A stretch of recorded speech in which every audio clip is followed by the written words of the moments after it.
My brother's voice boomed over the banquet hall microphone. 400 people.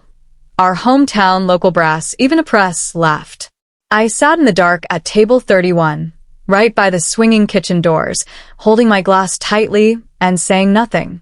He was the local hero, celebrating his promotion, while I was framed as the family disappointment who washed out. Then the guest of honor, a decorated 3-star general, stood up. He walked past the podium, looked straight at my brother, and set his written speech aside. "Son," the general said, his voice cutting through the room like cold steel, "you've got a lot to say about service. But the classified pilot who saved your entire unit under radio silence in 2021? Call sign Halo 6 is sitting right behind you. My name is Clara Vance. I'm 27 years old, and to everyone in this room, including my own parents, I was the family disappointment. The girl who joined the Air Force only to end up pushing papers behind a door marked restricted access. Mark, on the other hand, was the golden boy. Handsome, loud, and celebrated. He had just earned his major's oak leaves after years of making sure everyone knew every single hour he logged in the sky.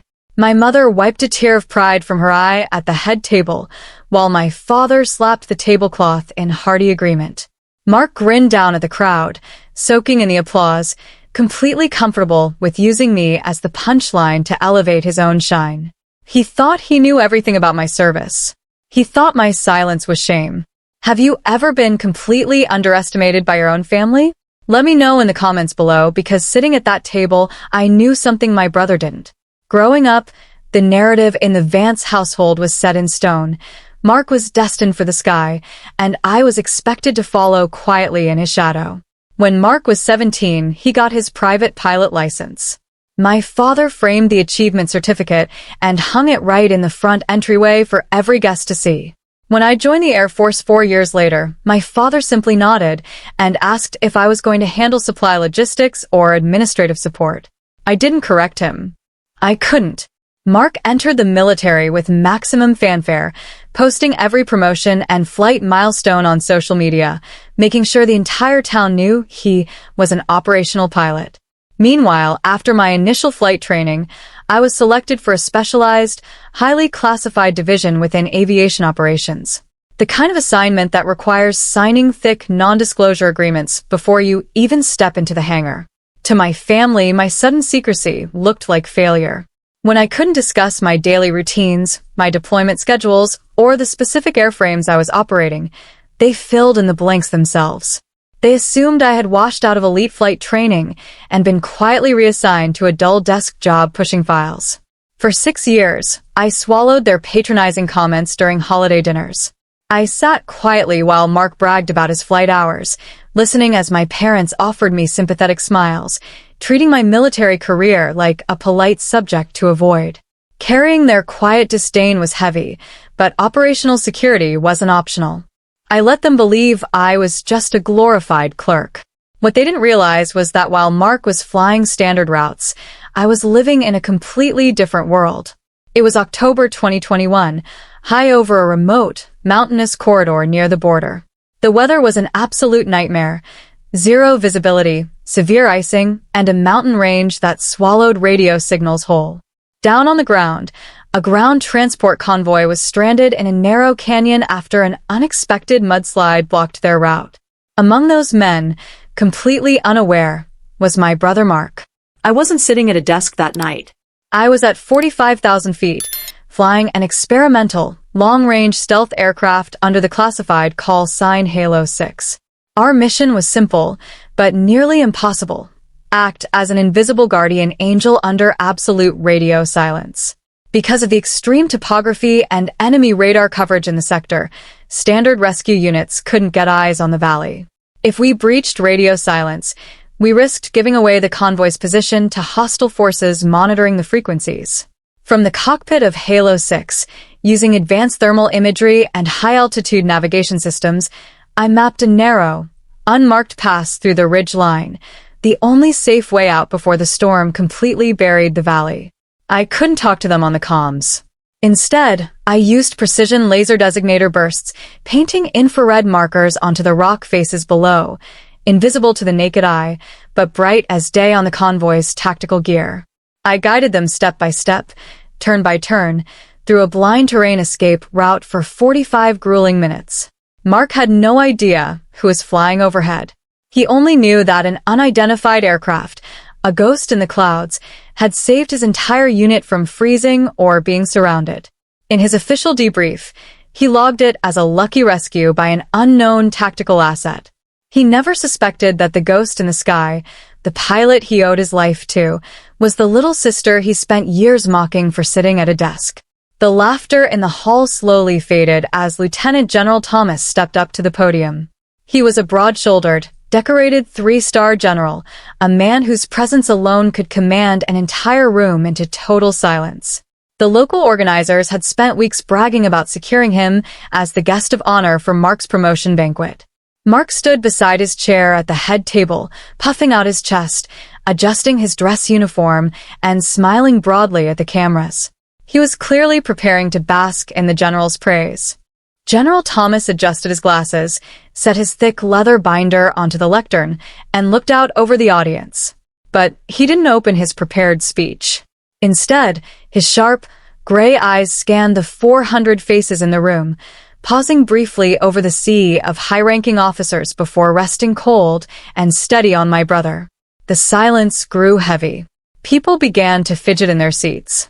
My mother leaned over to whisper something to my father, but he shushed her, sensing the sudden shift in the air. "Major Vance," General Thomas began, his deep voice carrying without the microphone. "You've spent the evening speaking about service, flight hours, and what it means to be a real pilot." Mark's smile faltered just a fraction. He gave a brisk nod. "Yes, sir." "It's an impressive record," the general continued, his tone unreadable as he tapped his fingers against the lectern. "But before we present your award tonight, I believe there is an error in the official logs of this town's history. An omission regarding Operation Halo in October of 2021. At the mention of that date, the blood drained from Mark's face. 400 flight hours, General Thomas said, his voice echoing off the high ceilings of the banquet hall. "That's what your local profile boasts, Major Vance. But there is a file sitting on my desk, freshly declassified as of 0800 this morning." A quiet murmur rippled through the audience. My parents looked bewildered, glancing back and forth between the podium and the head table. Mark stood frozen, his hand still hovering over his glass. "In October 2021, the general continued, stepping around the wooden podium to face the crowd directly, a ground convoy was saved from total destruction in a blind canyon. The official report credited an unknown tactical asset. What the public didn't know, what you didn't know, Major, was that the pilot flying that night logged over 1,200 hours in experimental stealth airframes." General Thomas turned his head slowly, sweeping his gaze past the front tables, past the city council members, straight toward the dimly lit back corner of the room. "You sat up here tonight and told this room that your sister never flew a day in her life," General Thomas said, his voice cutting through the stillness like a blade. "You claimed she pushed papers at a desk while you did the real work." The general took 2 steps forward, pointing a firm hand directly at table 31, right beside the kitchen doors. "The ghost pilot who painted those laser markers through zero-visibility fog, the flight leader who brought your unit home alive while carrying the classified call sign Halo 6, she isn't pushing papers, son. She's sitting right behind you." The entire banquet hall gasped as 400 heads turned in unison to look at me. The silence in the room was absolute. You could have heard a pin drop onto the carpet. My mother's hand flew to her mouth, her eyes wide with total shock. My father sat paralyzed, looking from the general back to me, his jaw slightly open as if trying to process a language he didn't understand. And Mark's face was an absolute mask of humiliation. The arrogant grin he'd worn all night had completely vanished, replaced by a pale, hollow stare. General Thomas walked down the steps of the main stage, holding a velvet case in his hands. He walked right past the head table, past the local politicians, all the way to the back of the room, stopping directly beside table 31.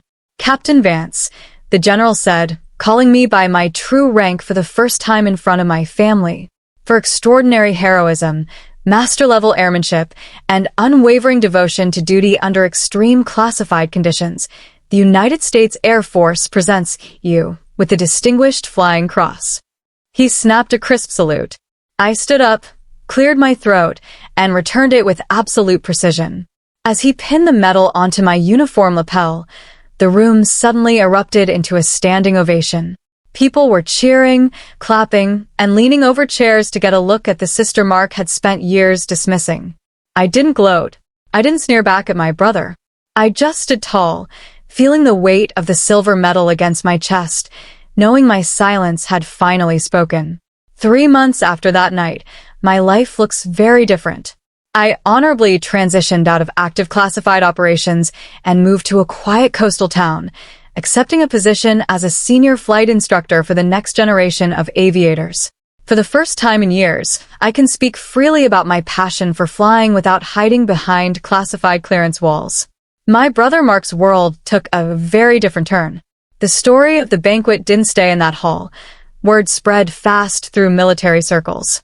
Faced with the reality of his own arrogance, Mark took an extended leave of absence to reevaluate what leadership and service actually mean.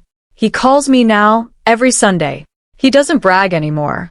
Mostly, he just listens, asking quiet questions about flight dynamics and trying to rebuild the relationship he took for granted for 22 years. My parents framed a photo of General Thomas pinning that medal to my uniform, placing it right beside Mark's private pilot certificate in the hallway. But I didn't need the frame or the public validation to feel whole. I learned that true strength doesn't need to shout to be powerful. Sometimes, the quietest people in the room are the ones carrying the heaviest skies. Thank you for listening to my story. If you've ever had to prove your worth quietly, hit that like button, subscribe to the channel, and share your thoughts in the comments. I'll see you in the next story.